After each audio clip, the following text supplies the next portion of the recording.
Shri Bhupender Yadav ji, honourable junior minister environment, forest and climate change, Shri Tanmay Kumar ji, chairman central pollution control board, Shri BK Janjua ji, honourable chief secretary Punjab, Shri Gurmeet Singh Meet Hayer, honourable minister of state of Punjab, department of environment, Khattar Sahab अभी आने वाले हैं, नॉन honourable जो chief minister है हरियाणा के, Shri Jaiprakash Dalal ji, honourable agriculture minister, जो ये फंक्शन हो रहा है उसमें सभी का कंसेंट जो है वो हमें चाहिए। Shri doctor M Kutty, chairperson commission for air quality management, Shri Sanjeev Kaushal ji, chief secretary government of Haryana, Naresh Pal Gangwat ji, additional secretary ministry of environment, forest and climate change, government of India, और जितने भी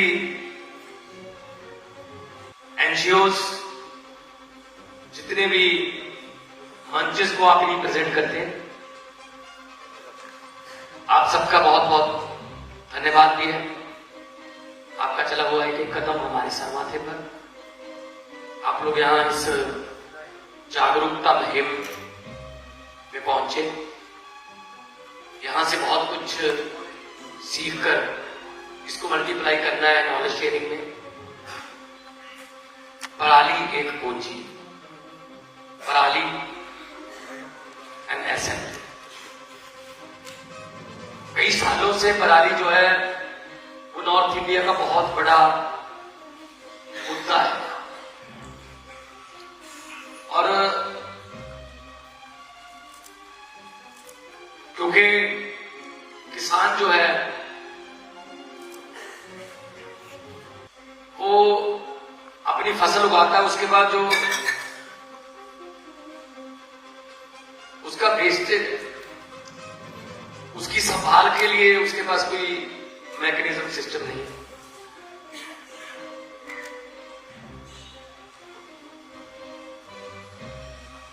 हमारे बीच में मुख्यमंत्री हरियाणा माननीय श्री मनोहर लाल खट्टर जी पधार चुके हैं। उनका स्वागत करिए। सर सर हटना, इनको बताओ सर जी स्टिल। बहुत लंबी उम्र है आपकी, अभी भी मैंने आपका नाम लिया तो आपका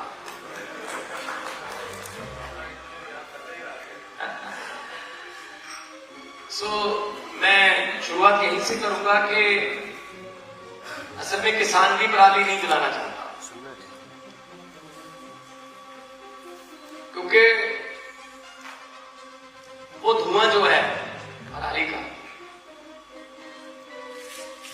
वो दिल्ली में या आसपास के एनसीआर के एरिया में तो 4-5 दिन लगते हैं उसको पहुंचने में, लेकिन किसान के घर के ऊपर से तो उसी दिन जाता है।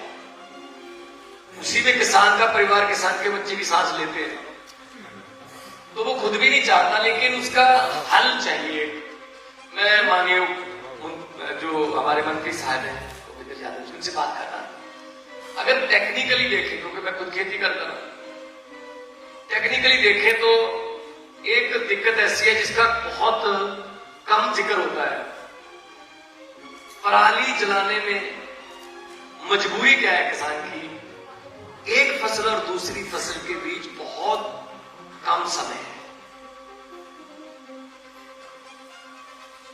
तो इसीलिए देखो अक्टूबर में 15 अक्टूबर के बाद हमारी मंडियां पीक सीजन होता है। 20, 25, 30 अक्टूबर तक हम धान को प्रोक्योर करके भेज देते हैं देश के अलग अलग अनाज भंडारों में, और नवंबर के पहले हफ्ते में गेहूं 7 दिन 10 दिन, 10 दिन में कुछ भी नहीं कर सकता, ना तो खुद उठा सकता उसको, या तो उसके पास कोई ऐसा मैकेनिज्म हो कि उसको कहा जाए कि तू एक जगह पे इसको रख ले, तुझे सर्टेन अमाउंट दी जाएगी, इस तरह तेरा लेबर लगेगी, इसको एक जगह पे रख ले। जैसे हम गेहूं का जो जिसको तूड़ी बोलते हैं पंजाबी में, वो सोने के भाव बिकती है, जैसे उसका कुंप लगाते हैं, उसी तरह अगर पराली का लग जाए तो हम गवर्नमेंट उनको श्योरिटी दे, सेंट्रल गवर्नमेंट और स्टेट गवर्नमेंट मिलकर, कि हम इसको उठा लेंगे, आपकी जगह भी फ्री हो जाएगी, आप उसमें कुछ और भी बीज सकते हो, कोई सब्जियां या कुछ और, कोई ना कोई ऐसा हल, क्योंकि वो खुद भी नहीं चाहता। नंबर 2, जो कंपनियां आ रही हैं पराली से बायोगैस, खाद, बिजली का भी प्रावधान है, लेटेस्ट टेक्नोलॉजी आ गई है, हमारे पास है पंजाब में कंपनियां। अभी रिसेंट अगर मैं कहूं तो नेहरा काका के पास वर्बियो जर्मनी की कंपनी है, वर्बियो ने अपना प्लांट लगाया सर, 1 लाख मीट्रिक टन एक साल में चाहिए उनको पराली, 47,000 एकड़ में वो पराली जलने नहीं देते, लेकिन 47,000 सिर्फ एक कंस्टिट्यूंसी की पराली होती है सर, सिर्फ एक कंस्टिट्यूंसी की, क्योंकि हमारे यहाँ 75 लाख एकड़ में हमारा धान की कम। तो ऐसी कंपनियां आ जाएं, जैसा कि आपने मुझे ब्रोशर दिखाया, एप्रिशिएट कर रहे हैं आप ऐसी टेक्नोलॉजी को, लेटेस्ट टेक्नोलॉजी है, तो फायदा होगा। जब उसको पता चलेगा कि ये पराली को आग नहीं मैं लगा रहा, मैं पैसे को आग लगा रहा हूं, मैं अपनी संपत्ति को आग लगा रहा हूं, तब वो कहेगा मैं नहीं इसको आग लगाऊंगा, इसको मैं बेच दूंगा, फाइनेंशियली उसको फायदा होता है। नंबर 3 पे अगर आए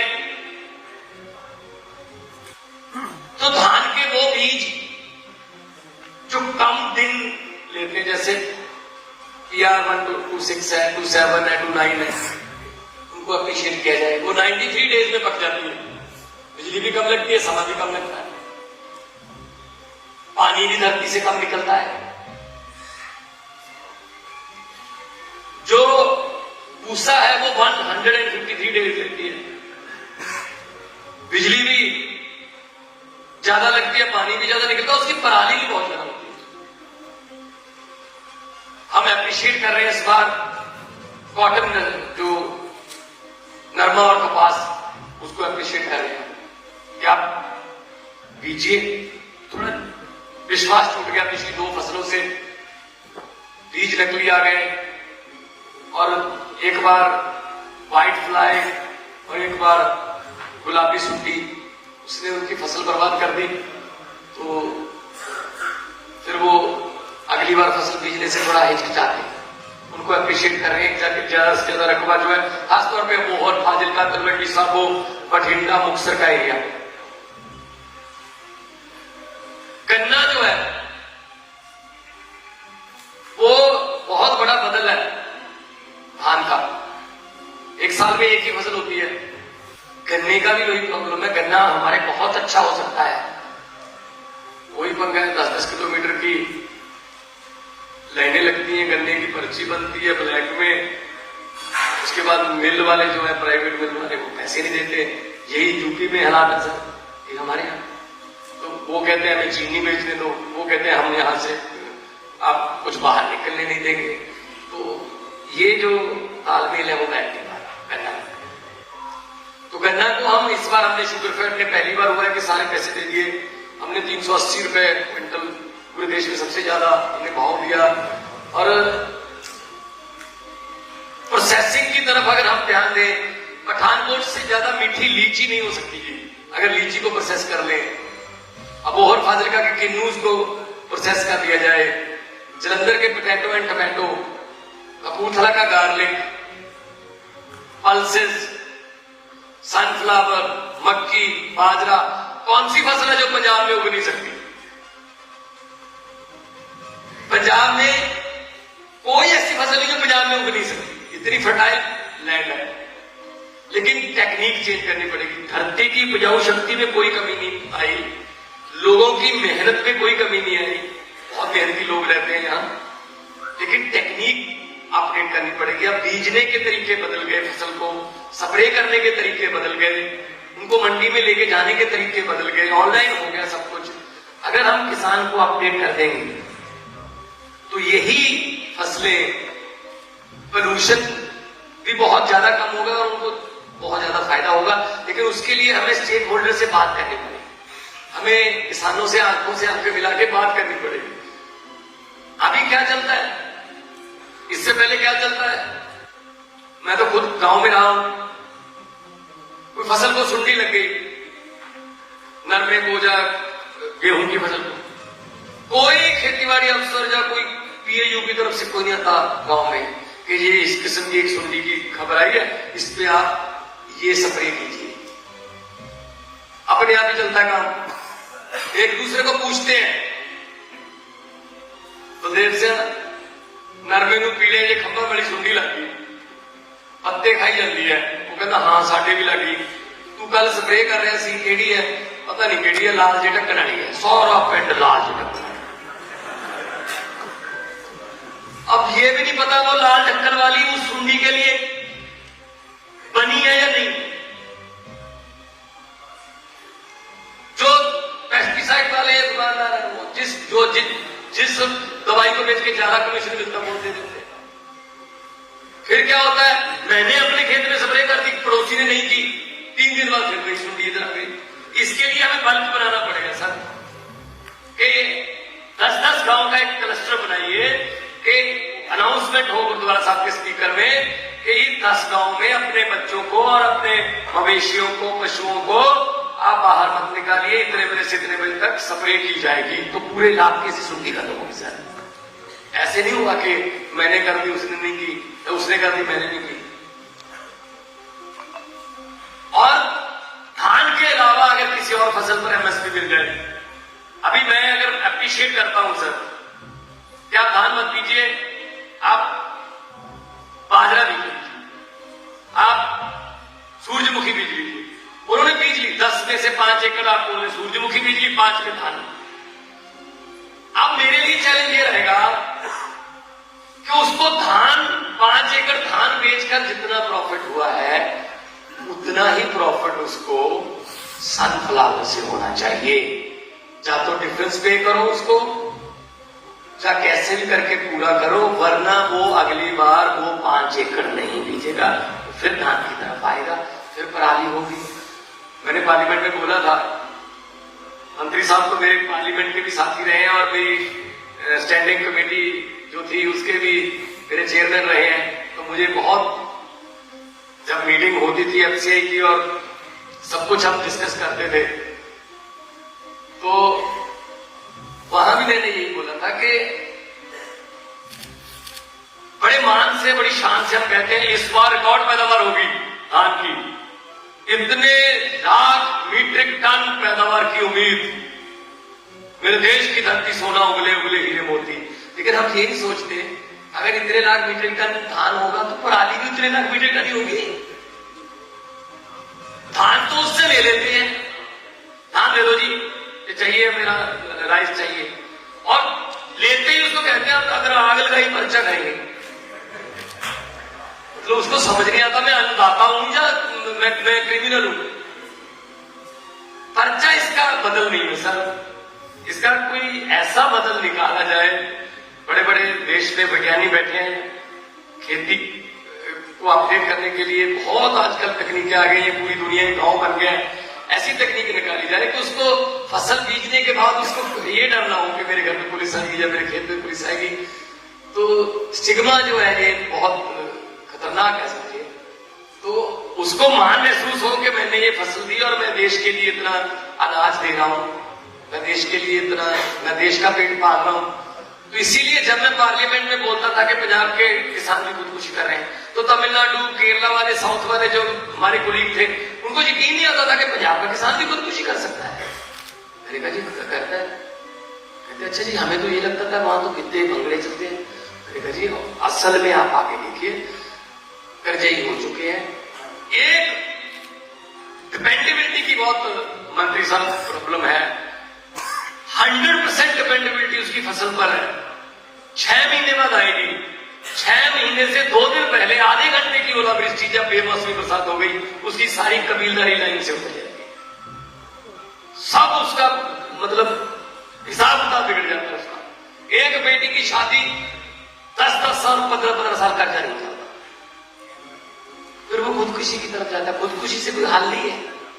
कर्जा तो रहता है ना, वो अपनी जान लेता है, कर्जा थोड़ी खत्म करता है। कर्जा पेटी पर आ जाता है, कर्जा वहीं पे रह जाता है। तो अगर उसको एक बदल भी दे दिया जाए कि धान भी बीज ले, पराली के तुझे पैसे मिलेंगे, ओके, उसका प्रॉफिट बढ़ गया। और आपके पास एक बदल है, आप डेयरी में आ जाओ, आप फिशरी में आ जाओ। श्रिम्प का हमारे यहाँ बहुत ही खासतौर पे जलालाबाद फिरोजपुर में बहुत बड़ा आजकल बढ़ रहा है इसका श्रिम्प की जो वो रखते हैं, तालाब बन चुके हैं बहुत से। तो हमने एक सरकार किसान मिलनी की थी PAU में 12 फरवरी को। हमने किसानों को बुलाया, 15,000 किसान आ गए। हमने उनसे पूछा कि आप बताइए कितनी तारीख को नहर में पानी चाहिए, कितनी तारीख को नहर पानी चाहिए। आपको हैरानी होगी कि नरमा और कपास वालों ने कहा, जो बेल्ट है ये बठिंडा वाली अबोर तक, राजस्थान के बॉर्डर तक, उन्होंने कहा जी 1 अप्रैल को अगर पानी आ जाए ना टेल में, वो टेल कहलाते हैं, 1 अप्रैल को नहर में पानी आ जाए और 3 पानी हमारे नरमे को, पहले 3 पानी हमें नहर से पानी मिल जाए, उसके बाद कोई भी सुंडी नरमे का नुकसान नहीं कर सकती, क्योंकि नरमे का जो पौधा है वो स्ट्रांग हो जाता है। कितना अच्छा सोल्यूशन है। वही समस्या थी, वहीं से सोल्यूशन मिल गया। तो हमने कहा जी 1 अप्रैल को आएगा पानी इसमें, चाहे इधर उधर से जो मर्जी करें, आपको 1 अप्रैल को पानी आएगा, लेकिन आप नरमा बीजिए, आप कपास बीजिए, कॉटन इंडस्ट्री को भी, टेक्सटाइल, क्योंकि टेक्सटाइल बहुत कुछ है हमारे पास। लुधियाना सारा टेक्सटाइल है, अमृतसर टेक्सटाइल है। अभी 23-24 को बिजनेस समिट हो रहा है हमारा, इन्वेस्टमेंट समिट, टेक्सटाइल की कंपनी आ रही है, सनातन आ गया। तो एग्रो की ट्रैक्टर में हम सर पंजाब के देश के 80% ट्रैक्टर हम पैदा कर रहे हैं सर। देश के 80% साइकिल और साइकिल के पार्ट्स हम पैदा कर रहे हैं, hero able cycle. Tata steel हमारे पास आ गया, biggest after Jamshedpur, second biggest. तो पंजाब में कोई कमी नहीं है, टैलेंट की कोई कमी नहीं है सर। और लोग मेहनती है, गुरुओं पीरों की धरती है। जहां पे आके कोई सच्चे दिल से काम करेगा उसको बरकत ही होती है सर, कोई घाटा नहीं होता यहाँ पंजाब में आके। क्योंकि पंजाबी से आपको तो अभी यूक्रेन में जंग लगी, अभी तुर्की में भूकंप आया, लेकिन आपको बाकी कुछ दिखे ना दिखे, लंगर दिख जाता सर पंजाबियों का वहां पे। क्योंकि गुरु नानक साहब ने 20 रुपए का लंगर शुरू किया था वो खाना। तो अगर हमारे पास आइडियाज हैं तो इसीलिए पंजाबी जो है वो अलग से पहचान रखते हैं। जोमैटो पंजाबी ने बनाया फरीदकोट का, ओला पंजाबी साने वाले, फ्लिपकार्ट पंजाबी। आइडियाज में कोई कमी नहीं है सर। जो जुगाड़ लफ्ज है वो भी डिक्शनरी को पंजाबियों ने दिया है, कोई ना कोई जुगाड़ हम कर ही लेते हैं। वो किसी कंपनी की, वो टूथपेस्ट की कंपनी थी, सेल बढ़ानी थी, तो पूरी मैनेजमेंट और जो उनके प्रमोशन के बोर्ड था वो सब बुला लिया उन्होंने कि सेल कैसे बढ़ाई जाए, आइडियाज दो। कोई कहे शाहरुख खान को ब्रांड एम्बेसडर ले लो, किसी ने कहा जी तेंदुलकर को ब्रांड एम्बेसडर ले लो, किसी ने कहा जी ये IPL की ब्रांड ले लो ब्रांडिंग। कुछ एक पंजाबी बैठा था, वो कहता कुछ नहीं करने की जरूरत, सेल बढ़ेगी, जितने % सेल बढ़ेगी उसमें से 50% मेरा। कहते हाँ बता, कहते नहीं पहले लिख के दो, तो अगर बता दिया आइडिया खत्म। कहते चलो ठीक है, लिख के दे दिया, 50% तेरा, जितना है। लेकिन कंपनी का 1 रुपया भी नहीं लगेगा, खर्चा नहीं होगा। कहते बता, कहता जी हमारा जो टूथपेस्ट की ट्यूब है ना, इसका मुंह बहुत छोटा है, तंग है, लोगों को बड़ी ऐसे जोर से प्रेस करके ब्रश पे लगाने की आदत है। थोड़ा मुंह खुला कर दो, लोगों को क्या पता चलेगा, वो उसी तरीके से घुमाएंगे, इतना आएगा सर। और कभी भी आप बता दो, कभी आपके पास टेस्ट ज्यादा आ गया, आपने वापस जाना कभी नहीं, चलो आ गया फिर, चलो कोई बात नहीं। तो जितनी सेल बढ़ी उसमें से आधा उसका। ये पंजाबियों के idea sir, we are global citizen sir. Punjabi एक ऐसी, हम ग्लोबल सिटीजन हैं, और पंजाब एक ऐसी स्टेट है जिसकी फ्रेंचाइज भी है। वैंकूवर में एक पंजाब बसता है, टोरंटो में एक पंजाब बसता है, Edmonton, Calgary, Melbourne, Sydney, Perth, Brisbane, Singapore, Malaysia, London, जहां जाओगे पंजाबी मिलेंगे आपको, कामयाब पंजाबी मिलेंगे, भीख मांगते हुए नहीं मिलेंगे, कामयाब पंजाबी मिलेंगे। बस थोड़ा सपोर्ट चाहिए। वो सपोर्ट अगर आप दे रहे हो सर, मेरे पास एक इंडस्ट्रियलिस्ट आए, कहते जी मैं इतने पैसे इन्वेस्ट करूंगा, इतना रोजगार जनरेट होगा, मुझे सरकार की, गवर्नमेंट की सपोर्ट चाहिए। मैंने कहा जी दे देंगे। कहते जी पहले वाली सरकार ने दी नहीं। मैंने कहा जी दे देंगे, सपोर्ट दे देंगे, कोई प्रॉब्लम नहीं जी सर, सपोर्ट तो मुझे चाहिए। मैंने सपोर्ट दे देंगे। नहीं सर पक्का बात है, सपोर्ट देंगे। मैंने कहा क्या सपोर्ट मांग रहा होगा? जैसे सर कहेगा बिजली का टैरिफ कम कर दो, CLU में हमें थोड़ा छूट दे दो, या जमीन की लीज कम कर दो, और क्या छूट मांग रहा होगा? मैंने कहा क्या, किस what kind of support you need? कह रहे बस तंग मत करना, ये सपोर्ट चाहिए। तो सर हमें भी सपोर्ट चाहिए।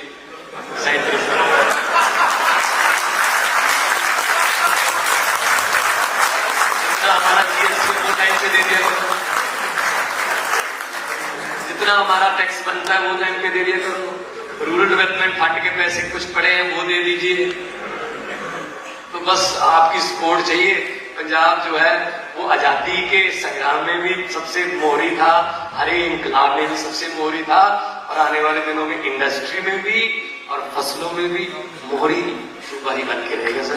बहुत बहुत मेहरबानी, आप लोग पंजाब की धरती पे आए, आपका दिल की गहराइयों से स्वागत है, बहुत बहुत मेहरबानी।